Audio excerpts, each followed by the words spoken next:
What's up, traders? Andrew O'Connell with Pristine Capital coming at you with yet another market recap video. It is August 11th, 2021. Today, we're going to go through the price action. We're going to go through all these indices. Let's get into it here. Before we get started, quick risk disclaimer, nothing in this video should be construed as investment advice or recommendations. Please follow your own trading plan, your own risk parameters. And last but certainly not least, do not YOLO your entire account into any one of my trades or anyone's trades for that matter. Always, think independently. All right, S&P 500. I am recording this video a little bit later tonight. I was on a Twitter Spaces, which was awesome. Blake has been hosting them every week. It's really cool. I actually want to start hosting my own Spaces, so more to come on that. But it was a lot of fun talking to a bunch of traders. I think there's like a consensus among a lot of traders that this environment is very choppy. It is a little bit tougher if you're a directional options trader. So yeah, interesting to hear that a lot of people are, sort of experiencing a similar thing. S&P 500 is right now flat. But let's go through the box scores for earlier today. We had the S&P 500 up 0.25%. We had the NASDAQ QQQ down 0.17%. IWM ended up being a winner, up 0.49%. And the Dow Jones was our big winner, up 0.63%. So we're definitely seeing a rotation. To me, this is the stay-at-home COVID trade coming to an end.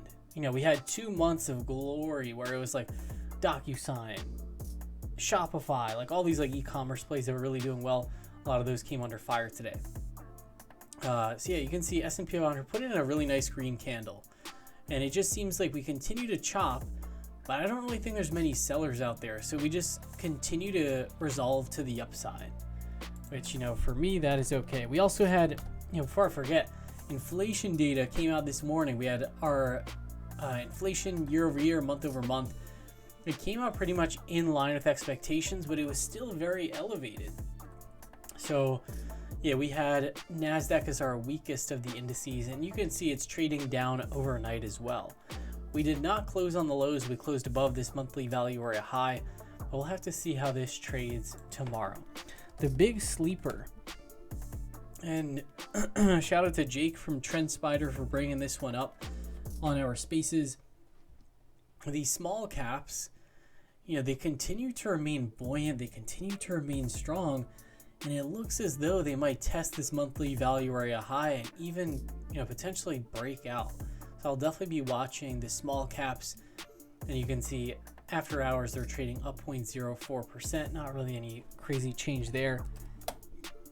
And then the Dow Jones was our big winner for today. This was a pretty decisive breakout from this trading range that we've been stuck in for the past couple of weeks. So let's go into our market breadth. Market breadth was very mixed throughout the trading session, but ended up closing nice and positive. So we had the best breadth in the Dow Jones, 83% advancers. Worst breadth was in the NASDAQ QQQ with 62% advancers. Overall, this was pretty good. VinViz heat map, you can see that, by the end of the session, we did have a lot of green across the screen. Some notable losers. We had Nvidia down 1.19%. We had Amazon also down 0.86%. But the industrials had great performances, materials, and financials. So let's check out our sectors. Our blockchain ETF is at the top of our momentum list. And you can see we have regional banks up there, financials, capital markets. So yeah, really, all these assets that do well when interest rates rise are performing very well. And you can see home builders, really nice performance, up 2.34%. And at the bottom of our list, we had GDX, which was up 2%. But then we had some laggards, these cannabis stocks down 1.23%, SPAC ETF down, solar stocks down again, ARKG. So yeah, some of these more like growth areas of the market really suffered. Style factors, international value up 1.19%. And then we also had high beta up 1.06%. We had another winner, cyclicals were up 0.8%. So yeah, definitely a bit of rotation on the tape out of some of those COVID winners. Let's pull some of those up just so I can show you what I mean. So let's go to the daily chart. And let's take a look at Shopify. Oh, excuse me, spelled that wrong. Okay, Shopify, boom, breaking down. Look at this. It's disgusting. It just broke down from this range. So this was like the glorious, like, can we break out and really start moving? And no, the real breakout was down here. So yeah, we're really just falling apart in Shopify. Docusign, this was a great winner. I traded this one off a power earnings gap setup, weeks and weeks ago, like down here. And this one also breaking below the 20-day simple moving average. Zoom breaking down below the 50. So yeah, a lot of these stay-at-home names really taking it on the chin in favor of other names like, Honeywell had a pretty solid day. The industrials ETF just as a whole, this one's pretty close to breaking out. So yeah, just some different groups that are starting to lead. I think it's only really a big risk if you're like 100% in growth stocks. And I know there's a lot of traders that are right now just because they've been working. So I think those are really the only people that are, really at risk in terms of this rotation. All right, so let's go through. We will check out some of my trades for today. And let me just pull these up.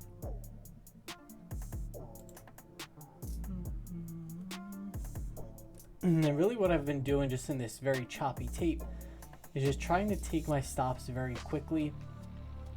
If something doesn't work, pull it off, and really just try to trade, common stock wherever I can. So this right here, I closed out today my Twitter diagonal call spread. This one I had paid $5.99 for. I closed it out for $13.37. So that's, well over a 100% winner. So that's what I mean, where like I try to take things off very early. These I've had on for months. If the trade is working, I'll try to stick with it as long as I can. With Twitter though, like I love this stock. I'm pretty bullish on it. I just love using Twitter as well. But this broke down below the 50. So a lot of traders, this is where they go wrong. They get married to their trade and they don't really know where to take it off, especially if it's a winner. Typically what I'll do is wait for it to start showing me weakness. And this one did show me weakness. I pulled this one off for about like 130% winner. And then what else do we have here? Then I also had some losers too. So I closed out Futu. This one was about like a 10% loser. IWM, this was maybe like a 6% loser. So that's what I mean. Like I try to just take off. Like IWM, I tried actually shorting it, and literally like I shorted the lows in IWM. Check this out.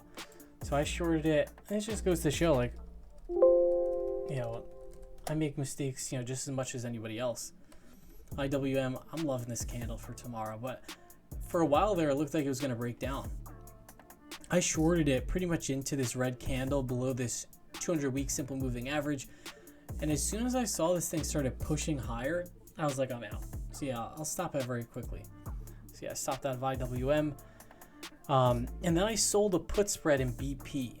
I saw a ton of call flow come into ExxonMobil as well as BP. So this one, check this out. So I just started to realize like, hey, my portfolio is moving in the right direction because, I'm very overweight cryptocurrency. But in terms of just like my directional options trading, I'm getting stopped out, too much. So I was like, let me put on a credit spread instead and go for a more like non-directional trade. So I sold the 26 by 25 put spread in BP. This one looks like it's, pretty much breaking out here above the 50-day and above the monthly value area high. So instead of, buying a call option, being super aggressive with it, I'm like, hey, let me take a bet that it's not going to go down that much instead of trying to take a bet of like, oh, it's going to go to the moon. So yeah, BP looking good. I think that's an area of the market, a lot of investors have already gotten shaken out of these energy plays. So let's see, we have BP. Then let's take a look at some common stock trades.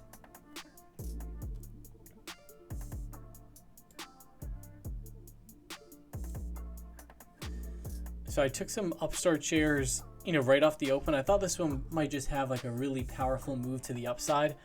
Ended up stopping out of this one at 163. I'd paid 169.99. So this is again just like chop, started getting in the way. And then I closed out half of my 5 common shares for 219. I had paid 207.81. So that one was a nice winner. Closed out half of it, and that one, just continues to work very well. See, I closed out at 222.96. This one was a breakout on, the weekly chart. A lot of times when you get these breakouts on the weekly, it pays to just, pay attention, observe, and, if you can interact with it at the proper buy point, you can really manage your risk. You can get a nice winner here. So yeah, it took off half of that one. And that was about it for me. I didn't do anything too crazy today. Try to keep it light. The exposures that I have on right now, they are working very well. So I'm trying not to, while we're in this environment that's, more choppy, a little bit tougher for a swing trader, trying to just play it cool, not over trade it. And, if I get stopped out of something, don't try to revenge trade, that sort of thing. Let's take a look real quick at our VigTech options order flow here.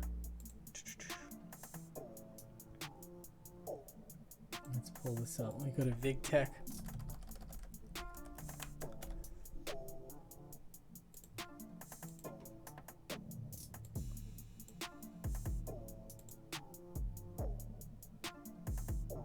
Okay, let's check this out. So this is, just the matrix mode. You can see the trade tape.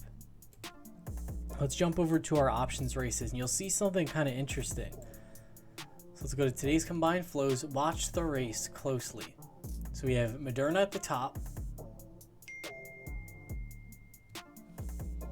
And then look who comes and takes the lead. I see my phone's going off. So which do you see right at the top of the list? It's ExxonMobil. So, if you've been watching these videos, when do we ever see ExxonMobil at the top? When do we ever see Tesla in fourth place? It's pretty crazy. So I started looking today. Hey, let me take a look at some of the flow for ExxonMobil. Let me take a look at some of the flow for BP, which is also appearing. And that's what prompted me to take, my BP trade that I put on. I see a lot of flow here. This is literally $1 billion going into ExxonMobil, and 348 million going into BP. Anyway, so yeah, I'll post that later. We got some flow for BP and for ExxonMobil. That being said, that about does it for this market recap video. Hope you all have an awesome evening, and I will see you all tomorrow.